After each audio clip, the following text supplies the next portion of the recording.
When I work with an organization, the view that I have as an outsider coming in is to look and say, what's the ecology of this organization like? How can we improve the ecology? And if you look at, this is a lake. This is an actual photograph of a lake. I don't know if you can see it very well, but you see trash and bottles and oil and all kinds of pollution. And if you look in the background, you see there's a pretty beautiful site. But it's been destroyed by people who are not ecology conscious. Could you clean up a lake like this? You could. It would take a lot of work. It took a long time for it to get this bad. Could you clean it up? Yes, you could. But could it end up coming right back again? Yes, if all you're doing is the cleanup effort, but you're not changing the practices that got it this way in the first place. I built a koi pond years ago. Has anybody here ever built a koi pond? You have? Okay. So I originally I was living in California, and then my job relocated me to Atlanta. And the first thing I noticed is I'm landlocked. I lived right on the coast, and I used to go to the ocean all the time, and I'm going, where do I go? There's no ocean here. So I decided, moved into this house, and I decided I want water.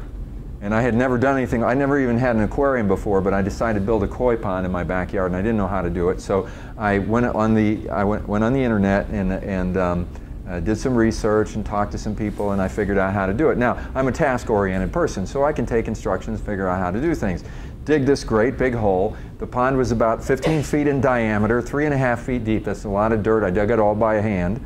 And then I brought rocks in, truckloads of rocks, and I built basically, this is sort of what I was thinking about. That's not a picture of my pond because I cut a few corners, but that was the model I had in mind. I put a lot of work into it. What I didn't do is put enough work into the ecology of the pond. Now I knew enough that if I put all these koi fish in there, that they're going to give off waste and there needs to be some kind of a filter. So I bought a biofilter. But I didn't really understand how the biofilter worked. So I went out and I bought all these koi fish and I put them in there, and I invited people to come over, and they were looking at my pond. They're going, wow, this is great. You built that? I said, yeah. How did you learn how to do it? I said, I just got on the internet, got some instructions, and did it. Now everything was great, and I was testing the pond. You're supposed to test it, you know, in terms of water quality, and I bought this test kit, and I did it for a while, and I thought, well, the water looks good. I don't need to test it anymore. Now, that was a mistake.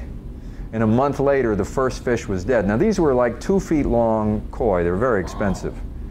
And the first one died. And then the second one died, and I knew I had a big problem. So I got out the test equipment, and I tested it, and it failed every test. And this was just after like a month or so. I had overstocked the pond with too many fish. So then I get back on the internet to try to understand it. Here's what I figured out. First of all these fish are in the same little closed environment in the same water.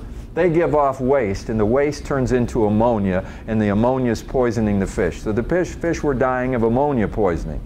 The ammonia itself is deadly poison to the fish.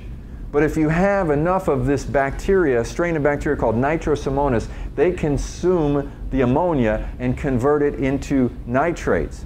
Now, unfortunately, the nitrates are also deadly poison to the fish. And what you have to have is another strain of bacteria called Nitrobacter, and they consume the nitrates and convert them into nitrates, but that's also deadly poison to the fish. So I started to realize this is really complicated. The ecology of a koi pond, very complicated. So what had happened is I failed all of these, and the fish were dying from all 3 of these poisonings, because I didn't have enough of the bacteria to do it, so there was just enough to create these poisons. Now what's supposed to happen is you're also supposed to have plants, enough plants in the water. They consume the nitrates because it looks like fertilizer, and they give off oxygen, and that's how you create the right ecosystem. So what I was supposed to do is just put a small number of goldfish in there, let the ammonia content build up, and little by little add fish. But I put all the fish in at once, and the fish were dying. Now, I consulted with somebody, and he said, well, you got a couple of options. He said, first thing you could give, this is the guy that I bought the fish from in Alpharetta, and he told me, he said, you can give me all the fish back, but I'm not going to give your money back because I told you so. But at least the fish will live. And I said, what else could I do? He said, well, what you could do is pump out 90% of the water and replace it with new water. I said, well, that's easy. I'll do that. He said, oh, but when you do that, you're pumping out 90% of the bacteria that started to take hold. So you'll have to do 90% changes every week for a couple of months, and then 80, and then 70, and then 60. Now we're talking about, forget how many gallons it was, but a huge number of gallons, okay? My water bill was gigantic. I decided to do it. The interesting thing is, going through this whole process, the fish lived, no more fish died. I used thousands and thousands of gallons of water. Once I finally got everything to where we had the right balance, I never changed the water again.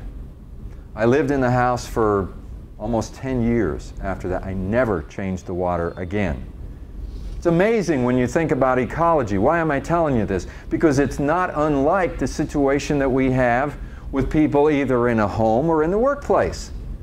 We're all living together, we're all working together, and there's lots of behaviors that are deadly poison to the fish, only we don't find people floating upside down in the water. What we experience is turnover. Or if we don't experience turnover, sometimes it can be worse, because you have people that refuse to leave because they're not sure they can get a job, but they've just pretty much lost their motivation. And then things start to deteriorate. And as you add people, there is a danger that, just like in adding koi fish, that if you don't do what you need to do for the right ecology, that you're going to have a problem. So what do we do about it? My answer is, you are the pond keeper. Who's the pond keeper? Is it somebody in corporate? Is it Lou? You know, I mean, we all have to be pond keepers around here. Today was instruction in how you can be a pond keeper. If we want the ecology to be right, everybody has to take responsibility. Will everybody take responsibility? The most important thing is that you take responsibility and you know how to do it. The goal is to become a great team.